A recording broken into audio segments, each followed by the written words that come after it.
नमस्कार, मैं हूं पुण्य प्रसून वाजपेयी।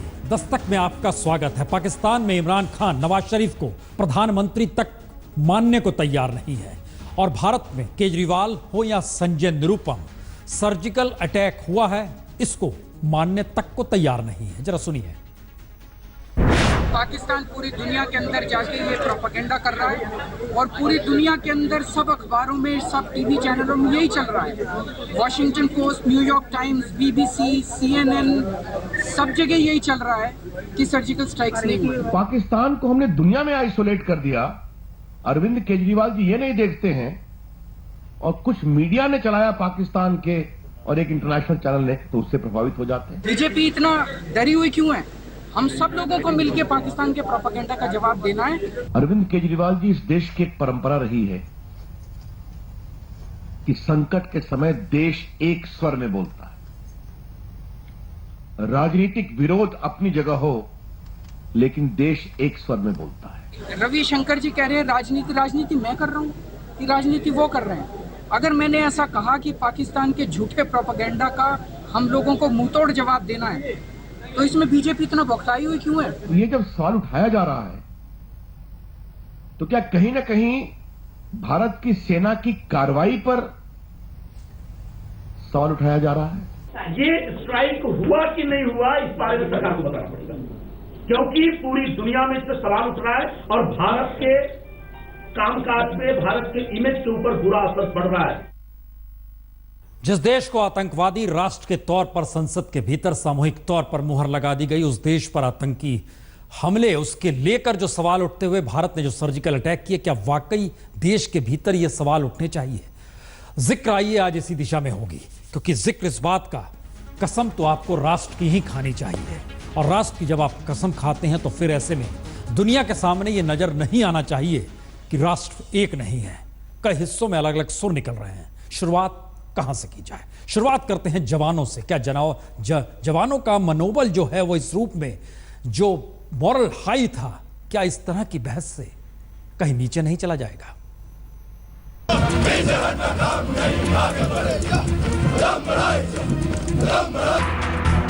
27,49,700। जी, दुनिया में चीन के बाद भारत की सेना ही सबसे बड़ी है और भारत में सेना का कोई चेहरा नहीं होता। चेहरा राजनीतिक सत्ता का होता है, इसीलिए युद्ध के वक्त भी सेना सिर्फ कार्रवाई करती है। राजनीतिक सत्ता के युद्ध के फैसले के बाद सेना के सामने कभी यू टर्न के हालात भी नहीं होते। Security of this country against any aggressor. What does that mean for you? It means that you should have to fight and fight to win. There is no room for the loser. If you lose, don't come back. तो पाकिस्तान के खिलाफ चाहे 1965 का युद्ध हो या 1971 का युद्ध, दोनों वक्त सेना को लेकर कभी कोई सवाल नहीं उठे। उल्टे देश की एकजुटता का आलम तो यह भी रहा कि 1965 के युद्ध में लाल बहादुर शास्त्री ने नागरिकों से एक वक्त का खाना छोड़ने का आह्वान किया तो लोगों ने उपवास रखना शुरू कर दिया और तब जवानों के संघर्ष के साथ किसानों से ज्यादा अन्न उपजाने की मांग करते हुए जय जवान जय किसान का नारा भी लाल बहादुर शास्त्री ने ही दिया।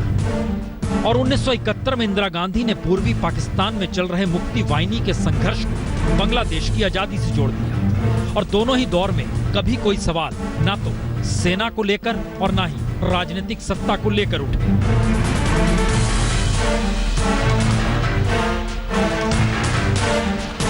तो 28 सितंबर की रात लाइन ऑफ कंट्रोल पार कर भारतीय सेना के सर्जिकल ऑपरेशन को लेकर सवाल क्यों उठ रहे हैं, जबकि ऑपरेशन की जानकारी बकायदा डीजीएमओ ने दी। भारतीय सेना ने सर्जिकल स्ट्राइक्स कल उन लॉन्च पैड्स के ऊपर किए हैं। तो क्या डीजीएमओ की बात पर भरोसा ना किया जाए, या फिर पाकिस्तान सर्जिकल ऑपरेशन को लेकर जो प्रोपेगेंडा अंतर्राष्ट्रीय मीडिया के जरिए कर रहा है उसका जवाब देने में देरी हो रही है? इसीलिए केजरीवाल और संजय निरुपम ने कई सवाल उठा दिए। मेरी प्रधानमंत्री जी से अपील है कि जैसे प्रधानमंत्री जी ने और सेना ने और सबने मिलके ज़मीन के ऊपर पाकिस्तान को मजा चखाया है, ऐसे ही ये जो पाकिस्तान को झूठा प्रोपेगेंडा कर रहा है, इसको भी बेनकाब करें। ये जो पाकिस्तान अंतर्राष्ट्रीय स्तर के ऊपर भारत को झूठा बदनाम करने की कोशिश कर रहा है, इसको भी बेनकाब करें। ये स्ट्राइक हुआ कि नहीं हुआ, इस बारे में सरकार को बताना पड़ेगा, क्योंकि पूरी दुनिया में इस पर सवाल उठ रहा है और भारत के कामकाज पे, भारत के इमेज के ऊपर बुरा असर पड़ रहा है। ये सवाल सेना पर है या राजनीतिक सत्ता पर, या फिर मौजूदा दौर में सेना के संस्थान को भी राजनीति की वेदी पर चढ़ाया जा रहा है? क्योंकि आम आदमी पार्टी हो या कांग्रेस, उसके निशाने पर मोदी सरकार सर्जिकल अटैक को लेकर इसलिए है क्योंकि सर्जिकल अटैक सेना ने किया और राजनीतिक इच्छा शक्ति के लिए वाहवाही मोदी सरकार की हुई। तो क्या सेना के मनोबल से कहीं ज्यादा राजनीतिक लाभ के दायरे में सर्जिकल अटैक को आंका जाने लगा, या फिर जो बहस शुरू हुई उसमें राजनीतिक चेहरे के इर्द गिर्द सेना के अनुशासन, सेना की ताकत को भुनाने का प्रयास शुरू हो गया? क्योंकि इस बहस ने देश की एकजुटता से लेकर सैनिक कार्रवाई तक के कई सवालों को जन्म तो दे ही दिया है। और शायद सवाल इसीलिए बार बार राष्ट्र का आता है, और उसके मद्देनजर और कौन से सवाल नए निकल कर आते हैं, उससे आने से पहले हम आपको दो पोस्टर दिखलाते हैं। एक तरफ चिनाब नदी के किनारे जो जम्मू का इलाका है, वहां पर बीएसएफ का पोस्टर, और दूसरी तरफ यूपी के कई जगहों पर प्रधानमंत्री मोदी को लेकर दूसरा पोस्टर। दोनों जगहों पर एक तरफ पलटवार का जिक्र और दूसरी तरफ फिल्मी डायलॉग के जरिए हम तुम्हें मारेंगे और जरूर मारेंगे, लेकिन वो बंदूक हमारी होगी, गोली होगी, इस डायलॉग का इस्तेमाल किया गया है। यानी कहीं ना कहीं सर्जिकल अटैक के बाद के हालात जो बन रहे हैं, यानी कहीं युद्ध ना हो जाए। जिस तरीके से सीजफायर लगातार सीमा पर तोड़ा जा रहा है, गांव के गांव खाली कराए जा रहे हैं, यानी युद्ध की तरफ बढ़ते हुए ये कदम है, या इन सब के बीच सर्जिकल अटैक को ही युद्ध मान लिया गया और ये सोच लिया गया कि शायद युद्ध हो गया, खत्म हो चला, उस दिशा में स्थिति जा रही है। तो क्या इन सब के बीच एक सवाल यह भी है कि राष्ट्र के नाम पर युद्ध की परिस्थितियां जो हैं एक ऐसे राष्ट्रवाद को जन्म देती है जिसके आश्रय शायद युद्ध भी किसी के लिए एक ऐसी स्थिति में लाकर खड़ा कर दे जहां पर उससे क्या हानि होती है या आने वाले वक्त में युद्ध कैसे लड़ना है, इससे इतर सिर्फ सियासत साधने का वो हिस्सा बन जाए या राजनीति करने की स्थिति में ले आए। जरा रिपोर्ट देखिए। घूस देने के कारण जो की ऑपरेशन होती है, सर्जरी होती है, उसको ध्यान में नहीं आता है कि सर्जरी हो गई। 2 दिन हो गया, पाकिस्तान को अभी तक ध्यान में नहीं है, उसको अभी तक उसकी भूल पड़ी है। I believe the government when they say that they have killed a few of the terrorists or anyone associated with terror camps. But this is not the first time this has happened.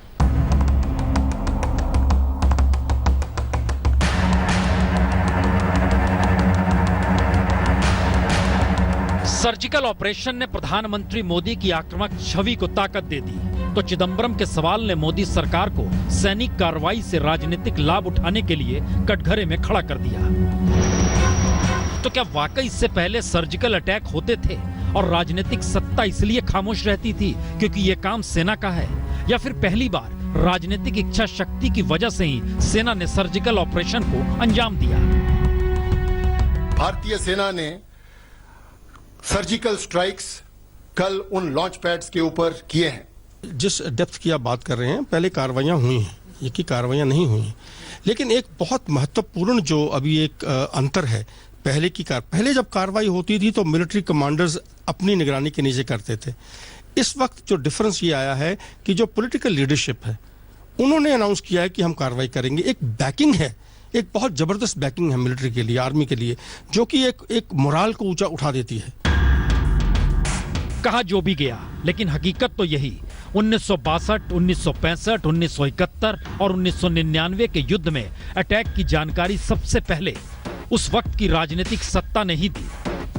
लेकिन याद कीजिए, 29 सितंबर को दिल्ली में CCS की बैठक हुई, अगुवाई प्रधानमंत्री मोदी कर रहे थे, और सर्जिकल अटैक की जानकारी राजनीतिक सत्ता के बदले डीजीएमओ ने दी। फिर कमांडो की टोपी पर लगा कैमरा होता है और ड्रोन से सर्जिकल ऑपरेशन की वीडियोग्राफी से लेकर सैटेलाइट तस्वीरों से भी सर्जिकल अटैक की जानकारी होने की बात लगातार कही गई।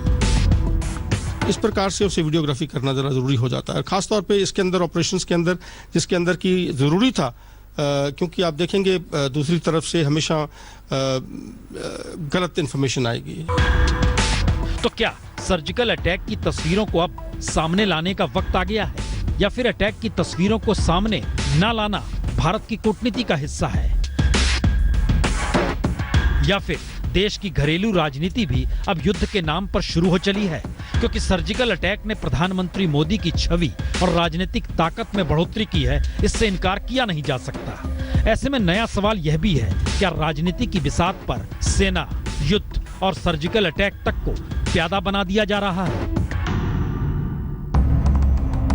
क्योंकि 1965 के युद्ध के बाद लाल बहादुर शास्त्री को लेकर कहा यही गया कि देखन में छोटन लगे, घाव करे गंभीर, और 1971 के बाद इंदिरा गांधी को दुर्गा कहा गया। करगिल युद्ध के बाद वाजपेयी का राजनीतिक कद बढ़ गया, तो अब सर्जिकल अटैक के बाद प्रधानमंत्री मोदी की राजनीतिक इच्छा शक्ति की दाद हर कोई दे रहा है।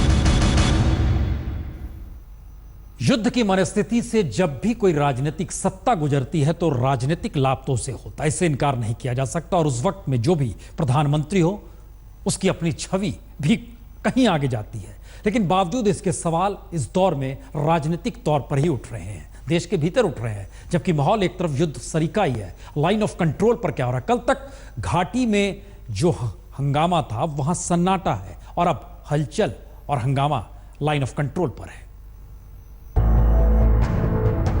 तो श्रीनगर के अधखुले बाजार बता रहे हैं कि घाटी में हालात सामान्य हुए नहीं हैं, और पल्लावाला सेक्टर में बंकर में छिपे लोग बता रहे हैं कि पाकिस्तान ने सीज फायर तोड़कर अब रिहायशी इलाकों को अपनी जद में लेना शुरू कर दिया है।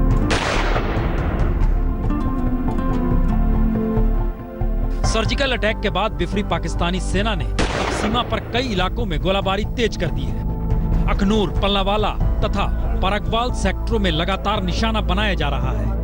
लोग दहशत में हैं, परेशान हैं, और किसी को समझ में नहीं आ रहा जाएं तो जाएं कहां।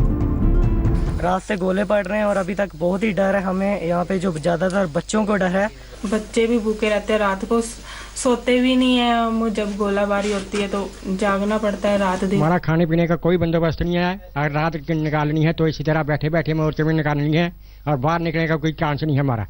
अगर है कोई बंदोबस्त तो कर सकते हैं, नहीं तो हम जहाँ ही रहेंगे मोर्चे में।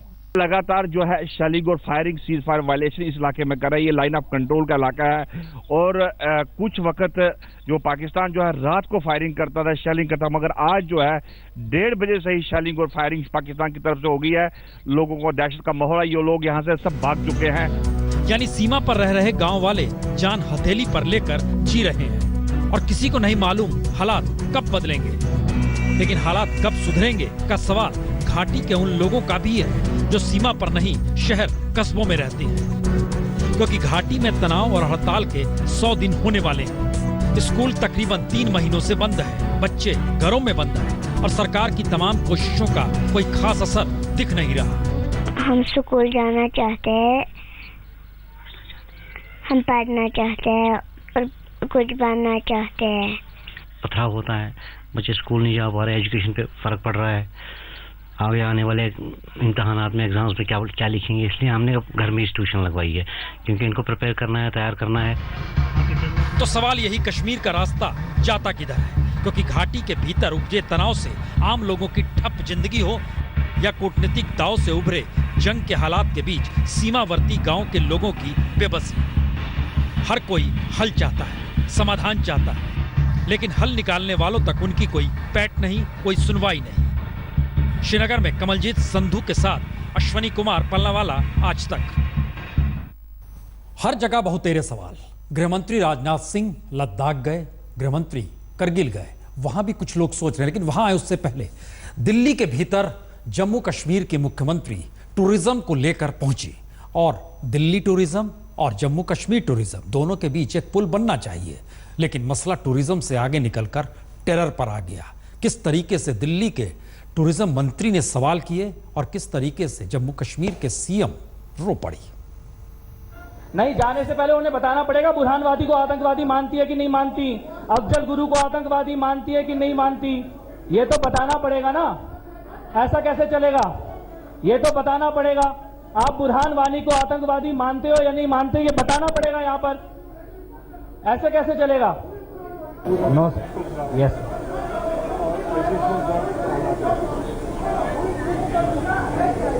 कपिल मिश्रा जी यहाँ टूरिज्म मिनिस्टर जो चले गए अभी दिल्ली के, आई थिंक इज लेफ्ट।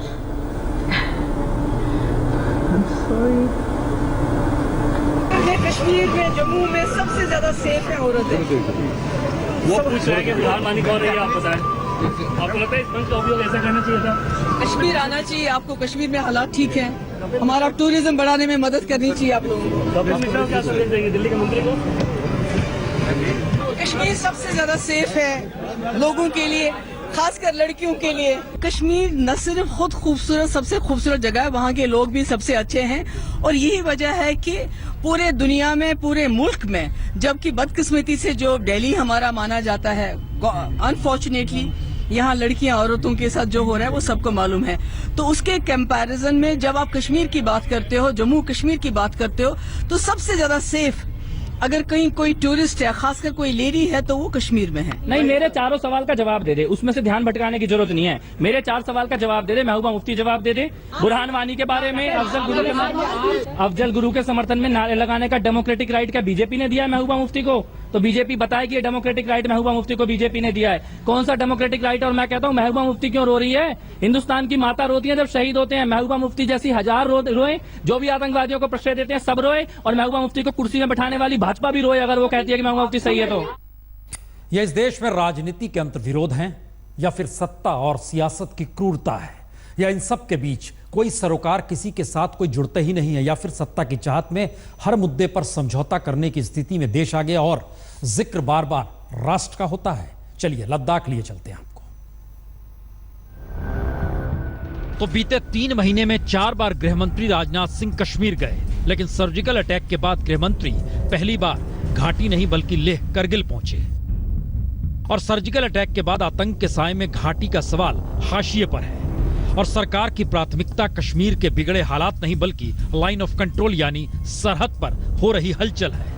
तो जम्मू कश्मीर में एक साथ 3 हालात देखने को भी मिल रहे हैं।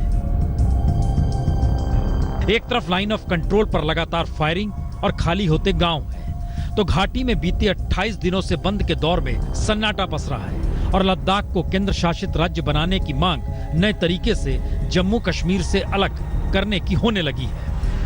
बिल्कुल, मैं तो शुरू से ही कायम हूँ, मैं राजनीति में इसीलिए हूँ, मैं लद्दाख को यूटी की मांग को लेके कल on the eve of home ministers visit यहाँ लेह में एक मीटिंग मुनाकद की गई लद्दाख बुद्धिस्ट एसोसिएशन की तरफ से। 48 से लेकर अभी तक आप देखें लेह को कितना पैसा दिया है, करगिल को कितना पैसा दिया है। ये मेजर हमारे डिमांड्स थे जो हमने राजनाथ सिंह के पास रखा और मुझे उम्मीद है कि इन सारे डिमांड्स को वो कंसिडर करेंगे और सिंपैथेटिकली बहुतेरे सवाल आपके जहन में आ सकते हैं। लद्दाख अलग से यूनियन टेरिटरी ऐसे दौर में कैसे बन जाए जब पूरे कश्मीर का जिक्र हो रहा है? अशरफ वानी की ये रिपोर्ट थी। लेकिन बहरहाल इन तमाम सवालों के बीच राष्ट्र से इतर हटकर जब कोई खड़ा होता है तो उसे लगता है इस दौर में क्या हो रहा है? राजनीति क्रूर हो रही है? बच्चों की पढ़ाई लिखाई में क्या राष्ट्र का जिक्र होता है? क्या वाकई राष्ट्र प्रेम की बात हो रही है, या सब कुछ मुनाफा कमाई बाजार इन्हीं सब में चीजें खोती चली जा रही है?